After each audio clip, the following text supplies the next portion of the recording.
Welcome back to everyone who's watching Mama Rwanda'S TV. We're going to be with me, Princess Umidisha, and let's start with the news headlines. Rwanda and Liberia signed the Memorandum of Understanding on Cooperation and Visa Waiver. Rwanda's consumer price increased by 7.1% in August, and international scene, President Donald Trump promises to punish those responsible for political violence. Let's take a short break and be back into the news details.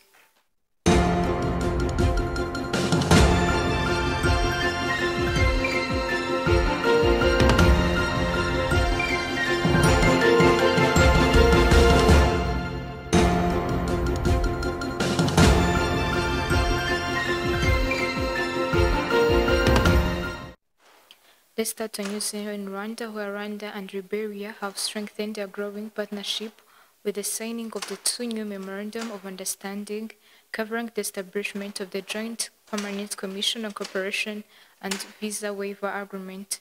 The agreements were signed on Monrovia on Wednesday, September 10, 2025, during the bilateral meeting between Rwanda's Minister of Foreign Affairs and International Cooperation, Olivier Nduhungirehe, and Liberia's Minister of Foreign Affairs.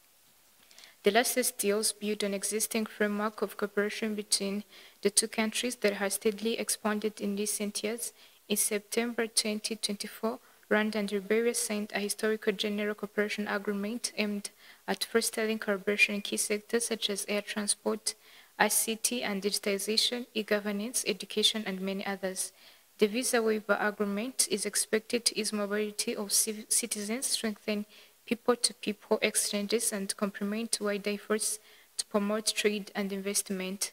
Additionally, the establishment of the Joint Permanent Commission on Cooperation will provide a structured platform to monitor and advance progress across the various areas of collaboration.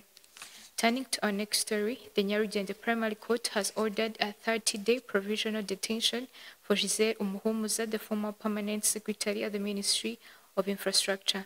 The court said there are substantial grounds to suspect her of corruption-related charges alleged committed during her tenure as the CEO of Water and Sanitation Corporation. Umuhumuza faces charges including abuse of power, favorism, and mismanaging public resources. In the same ruling, the court also ordered the detention of Dominique Murekezi, the former managing director of WASAC Development, for 30 days. By contrast, Vincent de Paul Mugwaneza, who previously managed water distribution at WASAC, was released on provisional bail. The court found no strong reason to keep him in custody. Mugwaneza has faced accusations including certain sexual favors, abuse of power, favorism, and failure to justify the source of his wealth. However, the judges concluded there were insufficient evidence to warrant his continued detention and ordered his immediate release following the verdict. The court reminded defendants that any appeal must be lodged within 5 days of ruling being issued.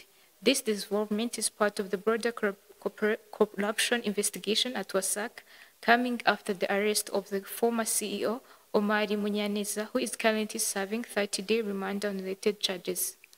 Now let's turn our focus to this story, where Rwanda Consumer Price Index, the main measure of inflation, rose by 7.1% in August 2025 compared to the same period last year, according to the new figures released by the National Institute of Statistics of Rwanda. The figures show a slight easing from 7.3% recorded in July 2025. The report published on Wednesday, September 10th, indicates that food and non-alcoholic beverages rose by 5.4% over the year. Health services recorded the steepest rise, surpassing 20.5% compared to the August last year, although they registered marginal decline of 0.1% from the July. The report also highlights the difference between the product categories. Local products rose by 6.7% over the year, while imported goods increased by 8.3%, excluding fresh products and energy. Let's take a short break to be back into the international news. Welcome to All the Supply, where all the magic happens right here in Rwanda. We create clothes that are stylish and comfortable for both women and men. Look around. This is exactly where everything is made. From shirts to t-shirts, suits, trousers, you name it, whatever you need, we got you. Every stitch, every cut is made right here. Alpha Supply is all about Rwandan creativity and quality. Comfortable, classy, and of course, proudly made in Rwanda.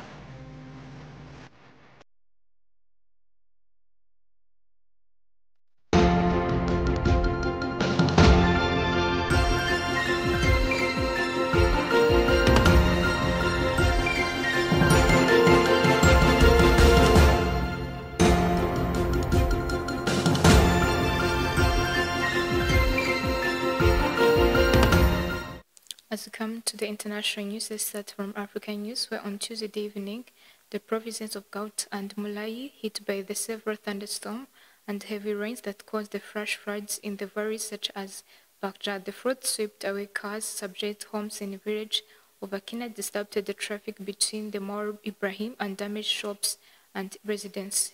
Authorities mobilized equipment to carry out emergency repairs and works. Flooding was also felt in the Imo region, where the torrents carrying massive boulders and tree trunks devastated groups and washed away the intersection of roads. The Darfur region floods out several major roads, paralyzing the traffic and leaving vehicles stuck in the sand.